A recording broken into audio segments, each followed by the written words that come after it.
Dear students, see the next one from 11th standard, motion in the plane chapter, one important theory based question, that is vector addition. So already you know the vector addition. So how to add the two vectors? So by using the triangle law we discussed already. So this is that one more method. This is analytical method. Okay, now how to analyze? Okay, so with the help of one graphical diagram, I am going to explain this question. Actually, what we are going to do in this question, so I'll write as a. See that the addition of two vectors in terms of their components. So now we are going to add two vectors. Okay, so now let us imagine. Now I take two vectors. So this is from the origin O. So let's take two vectors. That one is a P vector. So this is like P vector. It is a P vector. Okay. So this is the P vector. Okay. Then now let's take one more vector. That is a Q vector. Okay. So now let's take the Q vector. So this is Q vector. Okay. So now I am going to add these two vectors, P vector and Q vector. So that is that is a resultant vector. So now this is the resultant. So the resultant value, I can join these two points. Okay. Okay, the black line. So we know that. Okay. For understanding purpose, just I put simply like a dotted line also. So this is known as the resultant vector, that is R. So now this resultant vector, the making an angle here, this is that alpha. This is which is used for to find direction. Okay, and then the next one. Now if you observe in the name itself, the addition of two vectors in terms of their components. So we have to analyze one by one. So now I have to analyze only this P vector. The P vector mattum parunga. So if you focus only the P vector, in P vector, see that, please listen. So vector, it is a dot line. Okay, it is the resultant value. Okay. Now let's see that only focus the P vector. In P vector, okay, the P vector or otherwise, so okay. So now we have to analyze only the P vector. Okay, in the P vector, we can resolve into two components. That one is along with the x-axis, another one is along with the y-axis. So that is, I can write as, this is Px, or this is in x-axis direction, so Px I cap. You understand? Like that, this vertical, this value I can write as, this is Py cap. Understand? So this is resolved. Okay, like that. The next one for, what is that? That is a Q vector. So Q vector in this gap only. So the remaining gap is for the Q vector. So please listen.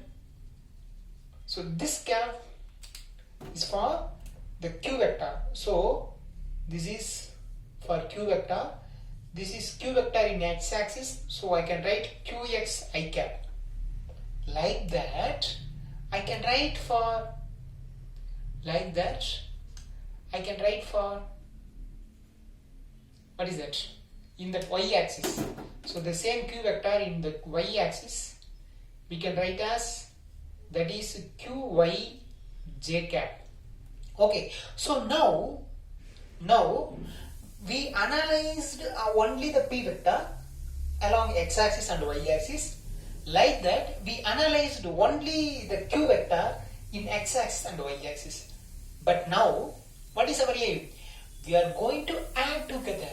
So we want to find the resultant value.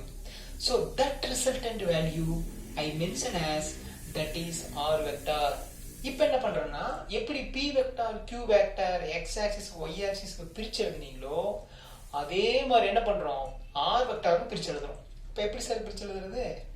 Simply see that this is the r vector, so this entire value we can write that is rx I cap.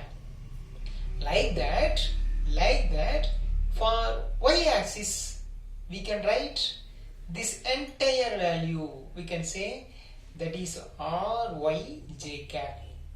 Okay, so now we are going to find this resultant value r vector and this angle value alpha.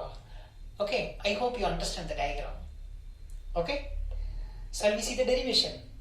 Yes, see that so if you analyze the diagram, if you understand the diagram, the remaining is nothing. The derivation is simple because already we derived lot of derivation like parallelogram or something. So please listen, see this derivation. First let's take only the p vector. So p vector, how we can write? The p vector is combination of pxi and pyj.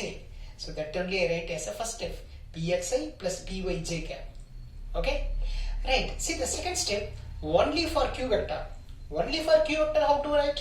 That is a combinations of qxi cap plus qyj cap. Okay, right. So the second derivations, I mean that p vector okay, q vector okay. Like that we want to going to find that is at r vector. So before going to r vector, we want to analyze only the rx. Rx how to write? With the direction, actually rx vector, ry vector. Rx vector we can write as, but vector no direction varum illaya. So which direction? That is x axis, so that is mentioned by I cap. So rx vector is equal to rx I cap. அப்போ rx na enna px plus pqx. So that only I write here, see that px plus qx into the same I. Like that ryj. So ryj means what? Actually ry vector is nothing but direction. So what direction? It is a j direction because it is a y axis. So ryj is equal to ry into j. What is ry? Ry is nothing but what? Combinations of py plus qy. So the py plus qy into j. Okay, now we analyzed. என்னெல்லாம் இருக்குன்னு தனியாக எடுத்து எழுதிட்டோம். Now we are going to find what? Resultant value. How to find the resultant value? So the resultant vector is equal to rx I cap plus ry j cap. Rx I cap plus, because okay, இப்போ ஏன்னா இதுதான் resultant r. அப்போ resultant r என்ன பண்ணலாம்? So this is known as rxi, like that this is known as ryj. That's all. So we want to add these two, that is rxi plus ryj. So therefore r vector is equal to rx, already you know what is rx, that is px plus qx plus ry. What is ry? Already you know py plus qy. Okay, I'm not reading, so already analyzed.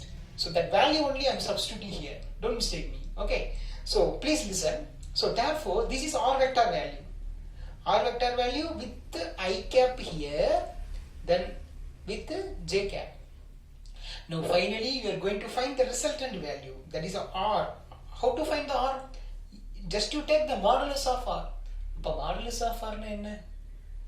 Take root and square should be add. So அப்போ root பண்ணிட்டோம், உள்ள இருக்கிற square பண்ணுறோம், அவ்வளோதான். உள்ள என்ன இருக்கு? px plus qx I cap. So இதை ஸ்கொயர் பண்ண என்ன ஆகும்? I squared value equal to 1, j squared value also equal to 1, so it will not come. So the remaining px plus qx whole square. So I can write one more time here, it is not here. So I can write, so please listen, px plus qx whole square plus py plus qy whole square. It is within the root. So this is the resultant value. Okay, so this is that resultant value. So now you know how to find the resultant value in the vector addition. Like that you are going to find that angle. So angle is what here? Theta. So let's take here, so in this diagram this is that angle is alpha. Okay, and then this is ry is there, this is opposite ry, the hypotenuse is rx. So now I take that angle, so I'll leave it that direction. So I mean I'll leave it that what is that angle, whether it is x-axis and y-axis. So instead of that I'll take only that rx and ry, that magnitude. So tan alpha we can write it. Tan alpha enna sollalam, opposite divided by hypotenuse. Opposite enna ry, hypotenuse and rx. So ry divided by rx. So already you know what is ry. Ry is nothing but what? In ry place which is there? Py plus qy. So py plus qy. Then divide by rx. Rx place what is there? Rx place px plus qx. Px plus qx. That's all. Therefore alpha is equal to tan tan inverse. Therefore alpha is equal to tan inverse of py plus qy divided by px plus qx. Okay, so that's all. Okay students, so now you know in that by using the vector additional analytical method, we found the resultant value, that is r is equal to whole root of px plus qx whole square plus py plus qy the whole square. And then next one, that angle we found, alpha is equal to tan inverse of, that is py plus qy divided by px plus qx. Okay students, I hope you understood that vector analytical method, then how to find the resultant value and the angle value. Okay, thank you.